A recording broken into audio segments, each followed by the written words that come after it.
Hi, friends. I am so excited to be starting to welcome guests on to Drop Into the Vortex once a week. For our very first episode, I am talking to my dear friend, Heather Chauvin. She has become a dear friend of mine over the last year and a half or so. We were introduced in the online space, and we always joke that she's kind of like the Canadian version or the East Coast version of me. Heather keeps it so real. She is a author, a podcaster, a thought leader.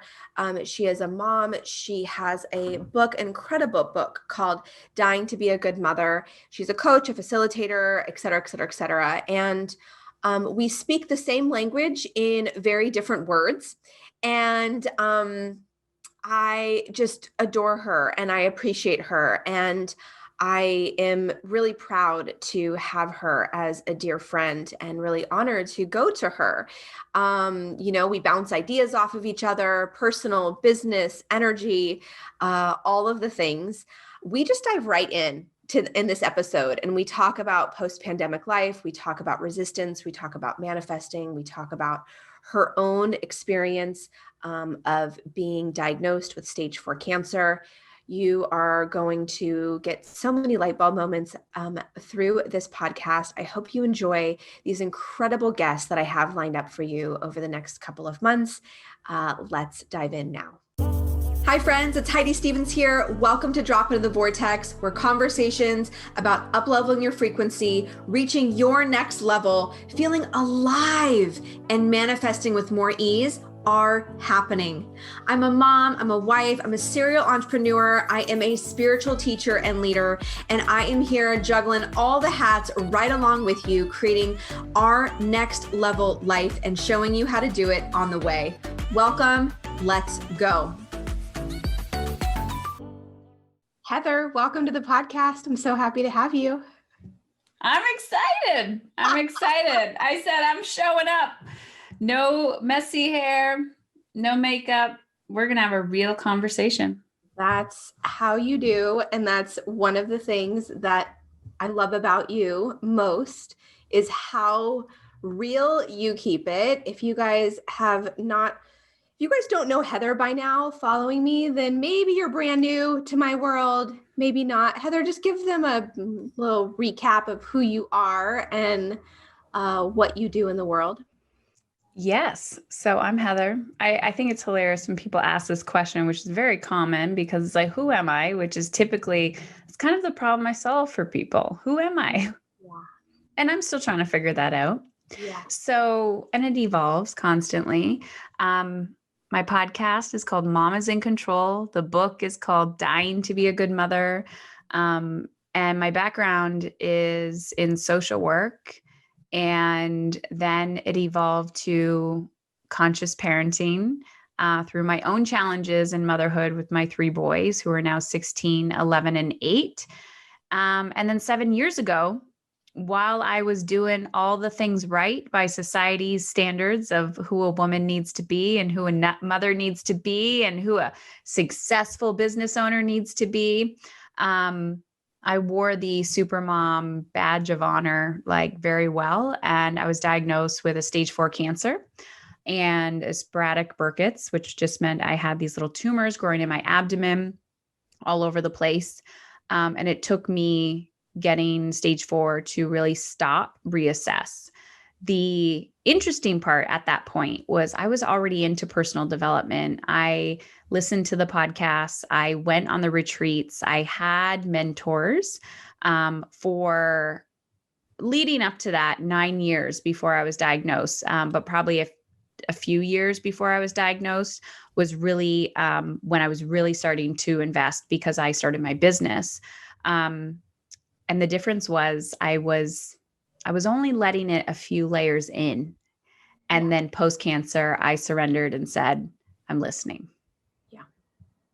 I think a lot of women can relate to that. And I don't know about you, but I feel like we're constantly being asked to let more layers of surrender in. There's no getting there. You and I know that better than anyone. This journey is one of a constant just unlayering and unlocking. And Heather, what I so appreciate about you is that it's like you don't have time for any BS.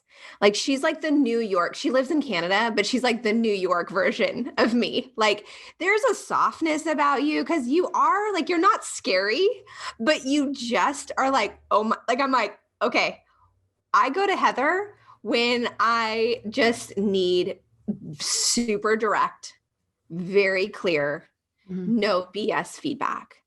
And my assumption, please correct me if I'm wrong or please elaborate, is that your journey and it's like you've been through so much, not that everyone has their story, but it's like you've seen so much, you've been through so much, you're like, I just don't care about the story anymore. Like, let's Mm. go.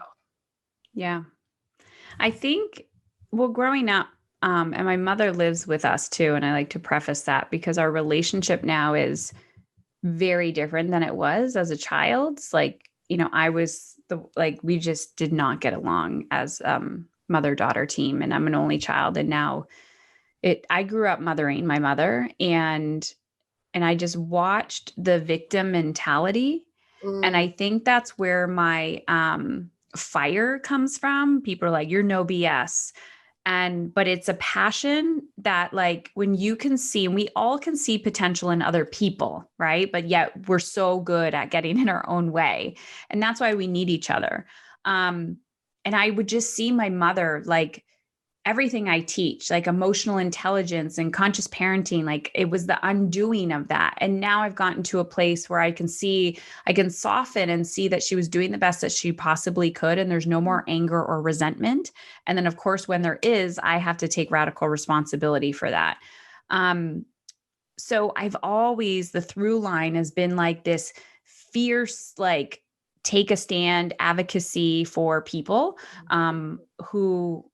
who can't, right? And then I went into a career where there was these people who had like disadvantages, and I didn't even understand what privilege was back then, but opportunities that they would never have. And I was always the one to take a stand for everybody else. So my voice got very loud, but it came from an angry place. And so now I have also had to do a lot of work on where I give my energy. And I know you and I talk a lot about energy, but where I give my energy and where I conserve my energy. And so, when you're walking down the street or you're going for that walk with a friend and she's like, hey, do you want to go for a walk? Sometimes what I'm hearing is, I need some free coaching.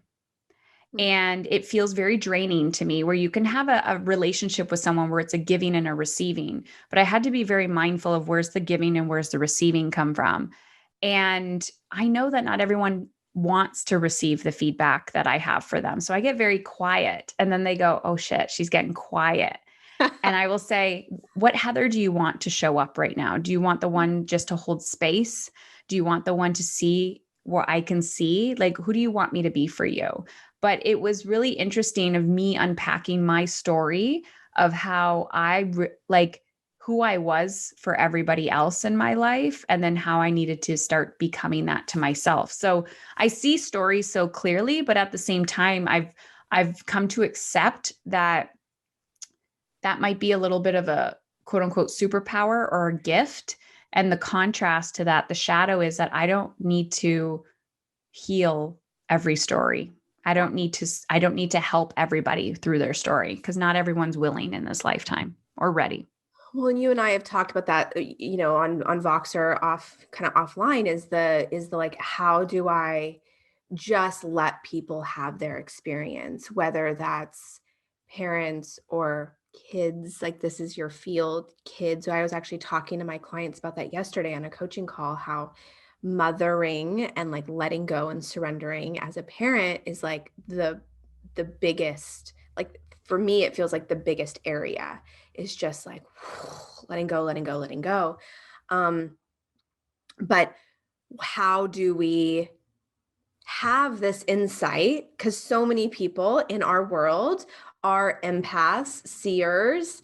We can see people's potential. We can see the future. We can see, and it's not like, oh, I have a crystal ball, but there's just a tuning in when you are in the vortex or in alignment or whatever it is that you want to call it. So how do you work with that inside of yourself and then also with your clients to just like, yes, there's an awareness, there's a knowing, but I also need to just get my shit done today. Yes. The get shit done. We do that well. Growing up in patriarchy, right? You're like, I can get shit done if needed. Do you like That's, my king cup? I was just going to say, that's a great mug that we're like, in this conversation we're having. Oh my gosh, this king mug. Everyone, I'm holding up a king mug right now because I have no glasses and I looked there was no to-go mugs to get to my office. And I said, of course, I'm just going to pull out a little Kenny's king mug to drink my coffee. As we talk about patriarchy. I love that. So I didn't even know I was highly sensitive or an empath. I'm just going to riff and hopefully I come back to this I will come back to this alignment, like how to do that. But I didn't know that I was highly sensitive as a child. My outwardly, people assume I'm an extrovert. I'm wildly introverted. I've actually had to learn to communicate with people that socializing does not bring me life. It doesn't even bring me joy. Like I'm an active mover. So I would be like, hey, Heidi, you want to go climb a mountain with me? Do you want to go for a run? Do you want to go like surfing? Do you want like, I would ask you to come on adventure with me. But or walk or something like that, or just have intellectual conversation. It doesn't matter where you and I would be, it would be fine. But the thought of like sitting in somebody's backyard discussing like the weather is wildly painful to me. And I would much rather pluck my hairs out one by one with tweezers. Like it just does not serve me. And I'm assuming most people listening to this feel the same way. But we're not socialized like that. And when you grow up as a woman and you're supposed to be a pleaser and you're supposed to be good to everybody and it's mean to say no, then you just keep putting more and more on your plate. And when I became a mother at the age of 18, I already had that. I was a rebel and I was a questioner. I was a seeker.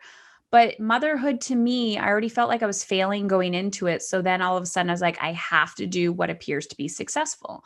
So then I look at these women who have been brainwashed by patriarchy, which I see this now so clearly. And this like masculine energy of do. And they're all burnt out, but they're putting on, the good makeup or like the eye patch cream or whatever. Eye patch cream. Like what the fuck is eye patch cream? I just made that up. You get what eye patch cream. Okay. The next product on the market, off tangent, by the way, Gosh. was on Instagram yesterday. And I saw this video that was like permanent concealer. Oh, I've seen it. And I was like, is this the next thing? This is it. It's coming. Permanent concealer. And then, when you get like a tan or something, you're like, you have these blotches. Like, I'm just like, okay, I'm done. Anyways, my point of that is like, what are we going to invent to just cover up the truth? Right?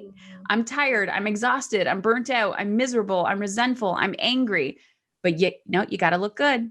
You got to feel good. You got to, air quotes, you got to be good.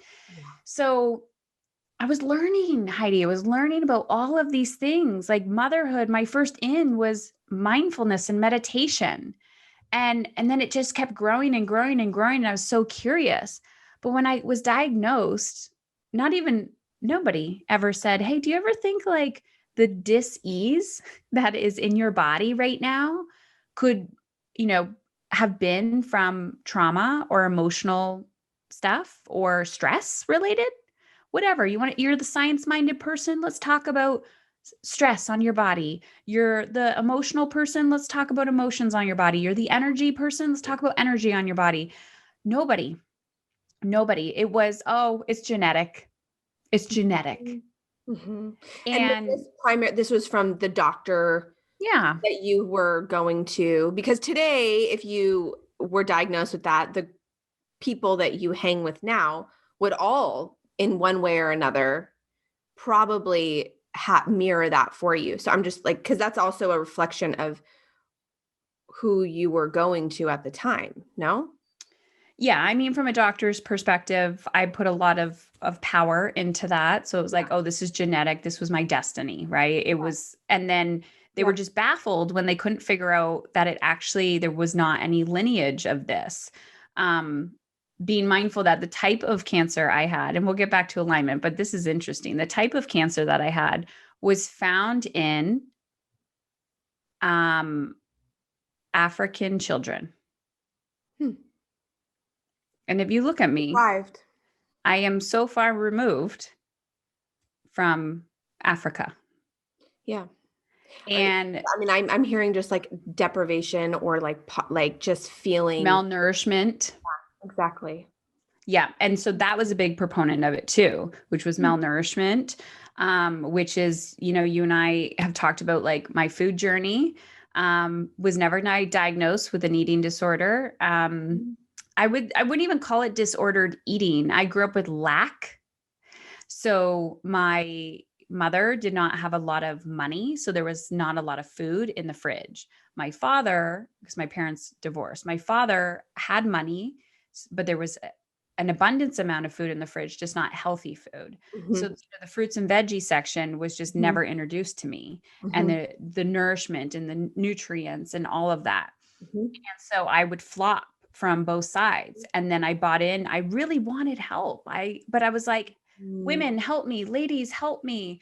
And it was like, just eat the crust off your kids, you know, grilled cheese, and just do this and just do that. And I was like, okay. And so I didn't know how to feed myself. And that's on every level.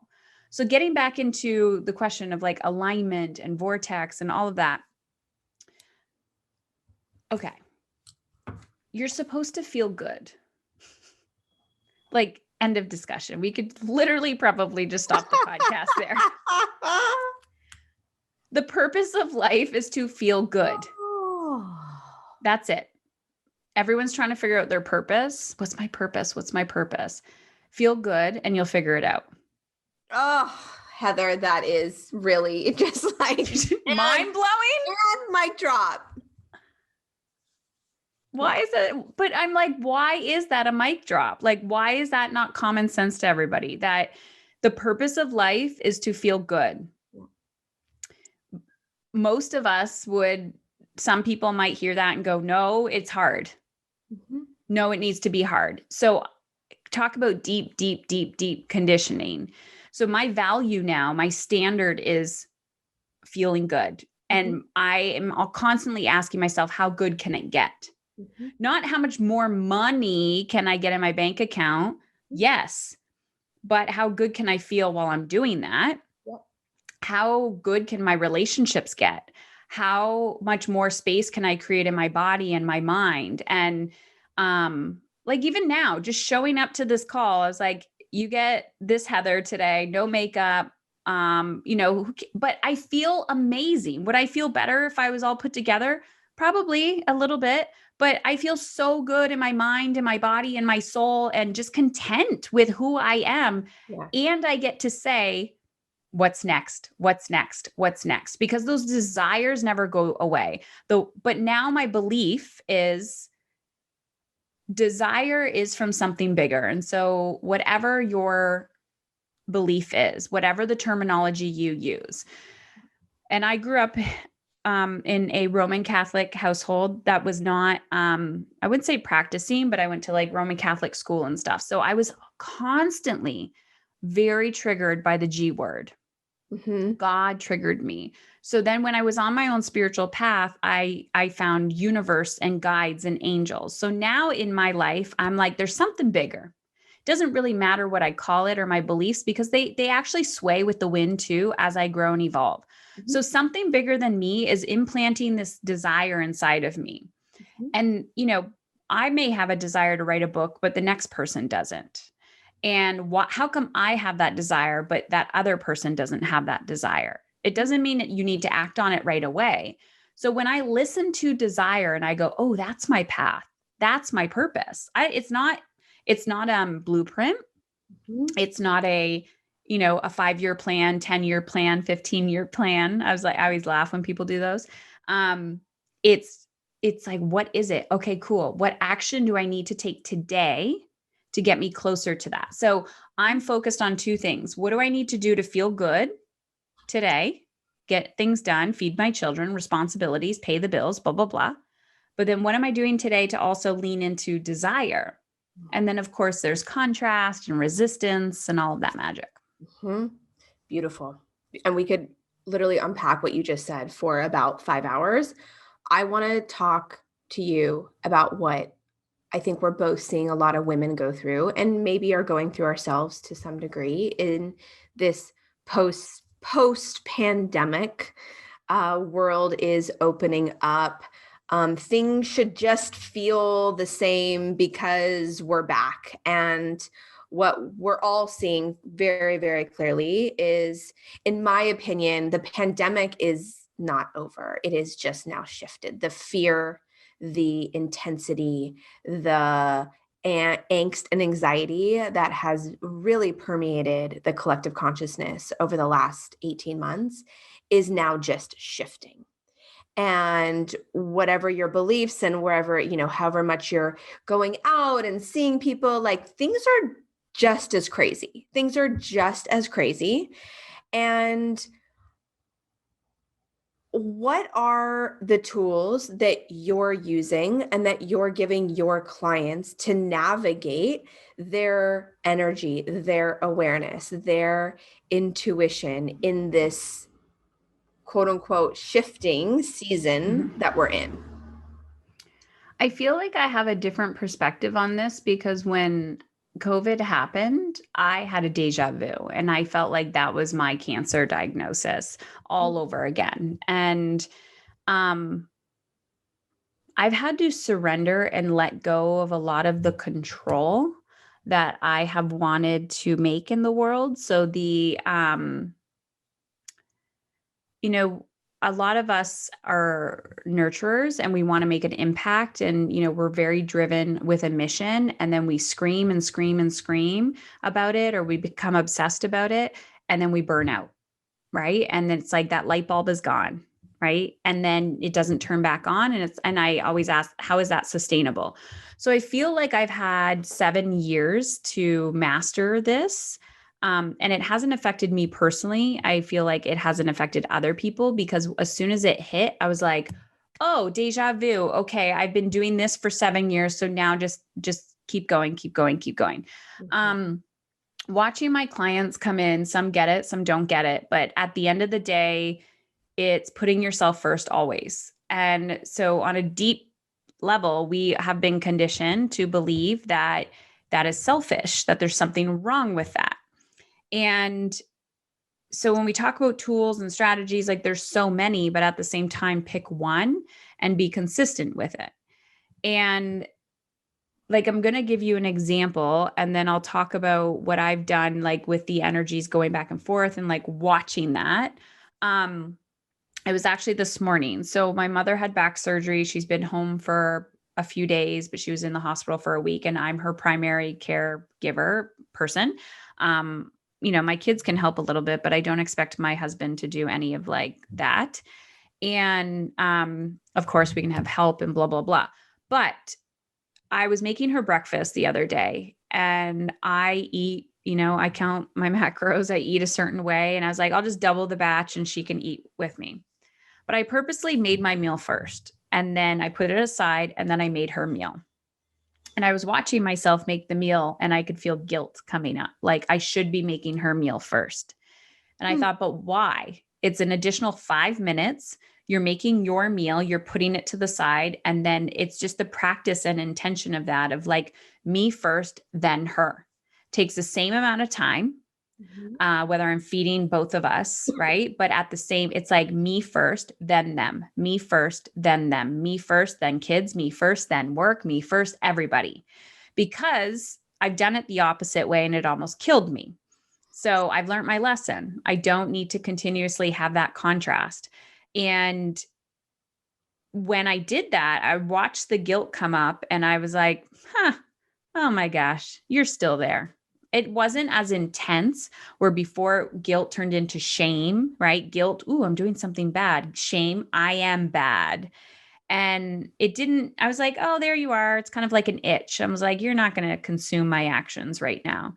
And so Mhm. I just kept going and I'm watching, right? And so then I go feed her and I'm like, okay, I have 10 minutes and then I have to go take a shower. I have whatever. But the way that I'm saying it, I'm like, I have 10 minutes to be with you and I'm going to be present. I'm not going to be snippy. I'm not going to be short. I'm not going to be whatever. It's like having this awareness around like my actions and taking radical responsibility for how I want to show up.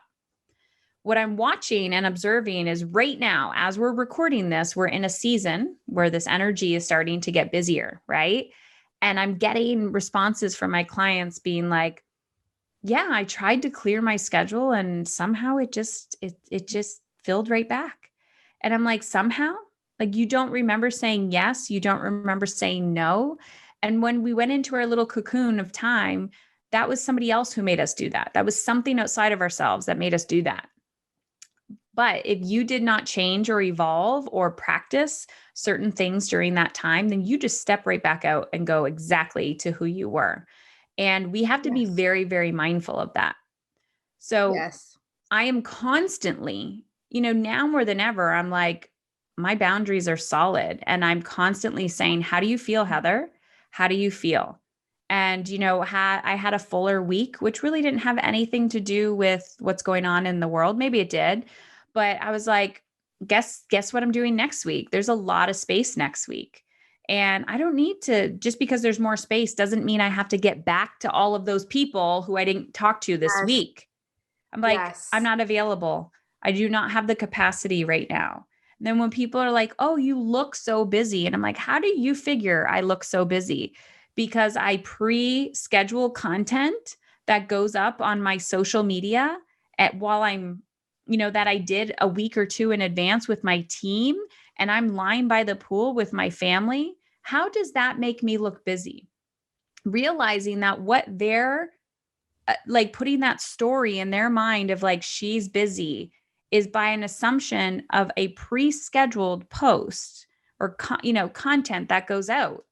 And it's like hilarious how the perception of like, oh, she looks busy versus I'm over here living my best life offline. And it's the reality of how do you want to feel? So then we start to compare ourselves to other people and be like, well, they're doing all those things. I have to do all those things. And yet the way you're doing it is not the same way that they're doing it. So it's like the comparison game and coming back to your thoughts and coming back. So I'm constantly 100 times a day. How do you want to feel? Are you in alignment? What can you do tomorrow, next week, next month, next year to get, expand, expand, expand?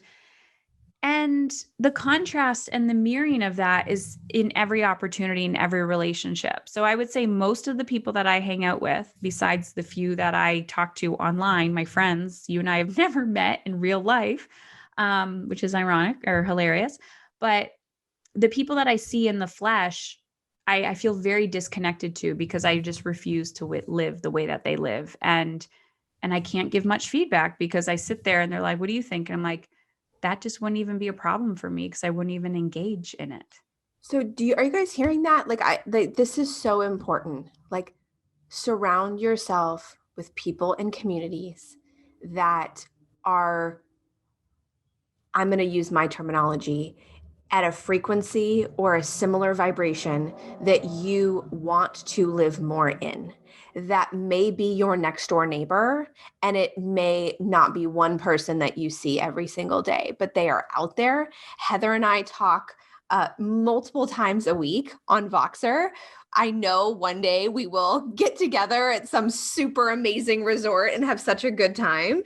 And whatever, like, it's like, it your cup can be filled with community and friendships and connection.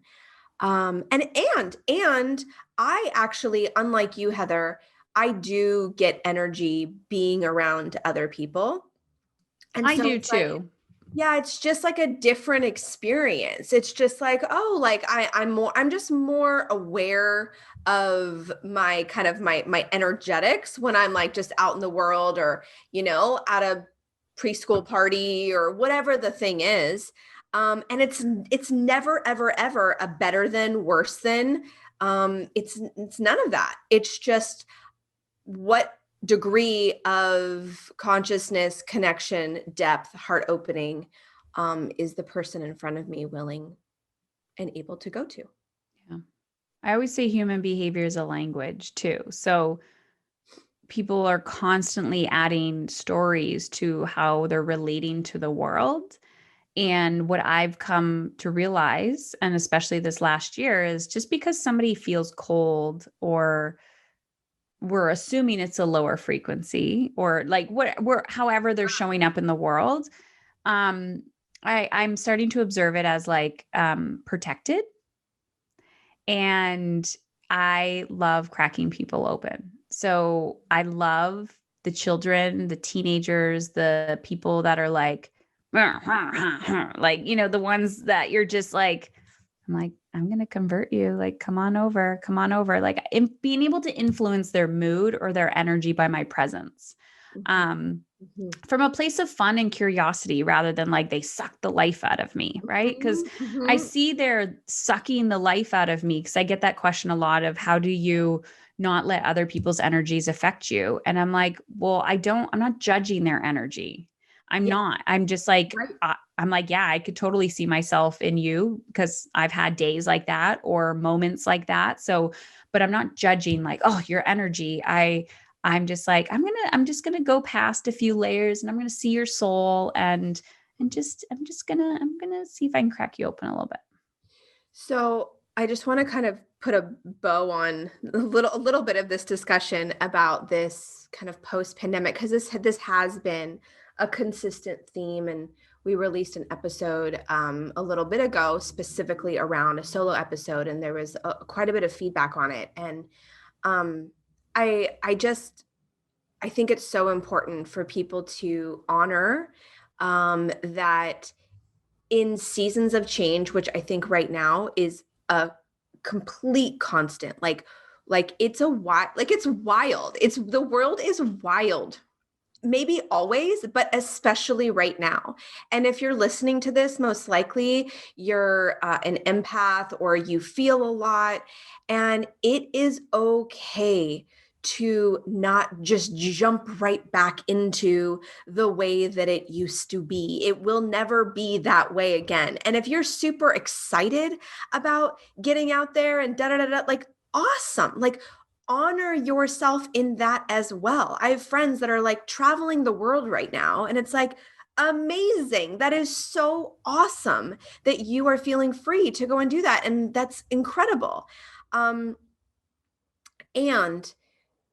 more than ever, honor your own boundaries, honor your own energy, honor your own just tuning in. Heather, before we kind of wrap up, this could be an entirely new, different podcast, but I just want to talk to you about manifesting, because that's so much of what we talk about here in Drop Into the Vortex. And I feel like you always have a little like roundabout viewpoint on it.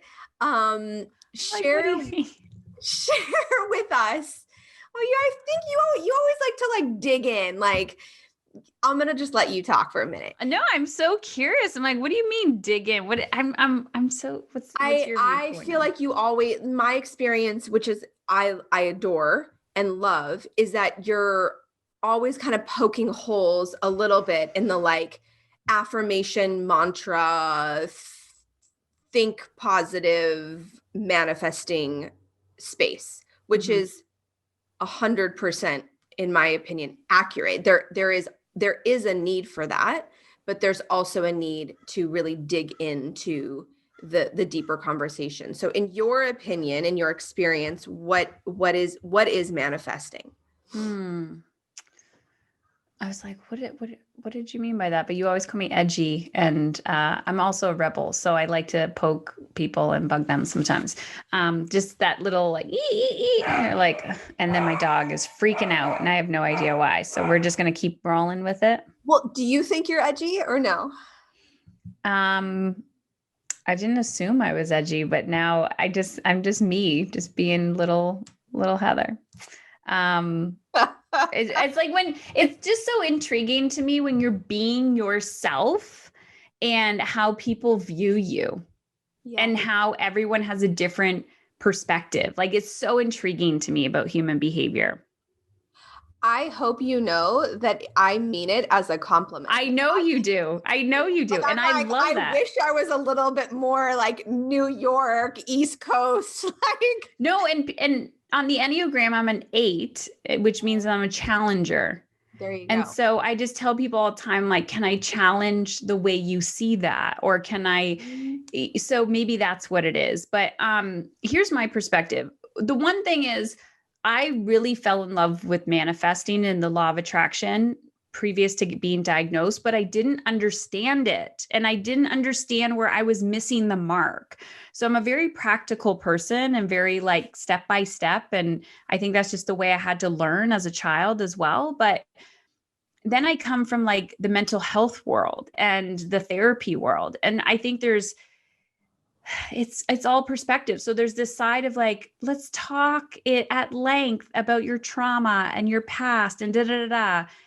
And I'm like, that's exhausting. Like, and then I get up from those sessions and be like, I feel heavier than I did, at the beginning. So is that a detox? Am I releasing it?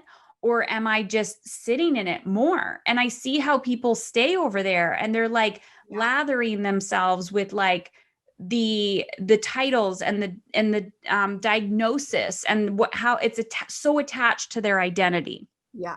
So as for me, example, like I had different levels of identity in my life, and I guess I'm getting to your question, but different levels of identity. So it was like, first, I am depressed, right? Who is that? Like Wayne Dyer's like, be careful what you say after I am. Like so many people, right? I am this, I am that. And it was like, I don't know who I am without that feeling.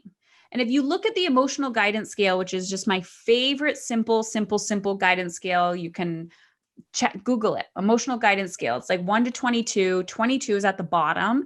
It's like fear, depression. Like we all know what that is. Like, oh, I'm so scared. Mm-hmm. Number 1 is joy. But on the emotional guidance scale, it actually says like 1 to 7, right? Like that's where you need to manifest to be up here. So I was living my life in the lower tier, like always. And then I would say, I am abundant. I'm abundant. I'm alive. And then I would literally after meditation or whatever I was doing, get up and not feed myself and never leave the house. And like my actions were not in alignment with how I wanted to feel. So now I'm like, how do you want to feel? What actions are in alignment, right? Like the physical actions I can take, but then I have to work deeper on like, what is the story that I'm telling myself? And if the stories that you're telling yourself are lower than the 7, right? They're very fear-based. They're very resentful, angry. You're not manifesting anything. You're just hanging out down here. So it's like, from a practical standpoint, what do you want? First of all, the desire was put inside of you to manifest. That means you are qualified. You are qualified. Write down that list of, yes, boom. You are qualified. Desire was put in your heart for a reason. Yes. By something greater than yourself. Therefore, you are qualified to receive it simply because you have it. Yes. So boom, done. Okay, cool. Now it's my job to take daily action to get to that desire. And who I become on that journey is what I call decluttering. You're removing those blocks. It's like you're going down a road and all of a sudden there's a stoplight. You're like, boom, all right, got to stop, that limiting belief, that thought, that whatever. And so I'm constantly watching, what do I want? What do I desire? Why am I stuck? How come like I'm not really taking any action on that? How come I'm circling around it? How come I'm avoiding it? And then I simply am like, it's a desire. I'm going towards it. And then the emotional discomfort, which is where we have to feel. If you want to feel joy, you have to feel the grief, because it's just yin and yang. You got to do it. And one's not bad. Grief is not bad. But if you want to feel this bliss and joy and contentment and peace, you got to feel the opposite of that as well to let both in. And then you've got to let yourself move through it. Yes. Not resist that lower level emotion. So many women, and men, whatever, are so afraid of going there and actually feeling it, because it's like, am I going to get stuck in it? Am I not going to know what to do with it? Am I going to be depressed forever? No, go there, move through it, let it come through. And then you, on the other side, you can then go up. Yeah. Yeah. I hear people say it all the time. Like, I'm so sad. It's never going to stop. I'm going to turn on the faucet and I'm like, listen, you just had a huge traumatic, death in your life. It's not about, it's never going to stop, but you have to realize the depth of your sadness or your grief is comparable to how much you loved. Yeah. And when you can see it that way, you're like, dang, this is painful, because I did feel the opposite. Yes. And everything is temporary. So I have found personally that when I'm like, ooh, look at that resistance coming up. And now I get excited, like creepishly excited. I'm like, let's go, let's run towards it. And then I feel that fear. It's typically fear. And it feels so real. It feels so real, so real. But I know logically that it's not. So I've practiced this enough that I feel it. And the more I give myself to fully feel and express it, it's like, instead of this dragging on for a decade, it's literally 10 minutes. And then I get there quicker. So people be like, how did you make that happen so quickly? And I'm like, because I felt it. And it's only through practicing that you realize, and you start building that muscle and you start trusting yourself that if I allow myself to feel this, I will move through it and I'll feel so much better on the other side. But those first couple times, it's a practice. It's a practice. And Heather, you're a master at this. You are such a gift to all of us. If you guys want to know more about Heather and her story, it's so inspiring. I could not put her book down when it came out, Dying to Be a Good Mother. Where would you like for people to connect with you and go next? So I love it when people listen and then send me a message on Instagram. So you can find me at Heather Chauvin _CHAUVIN, just my name. And then, send me a DM there. Go listen to the podcast. Mom is in control. I don't talk about anything about controlling people. It's all about how to feel alive and aligned in your life. And then the book, Dying to Be a Good Mother, you can get it on Audible. You can get it anywhere you purchase books online. Incredible. Thank you for joining us today. Thank you, Heidi.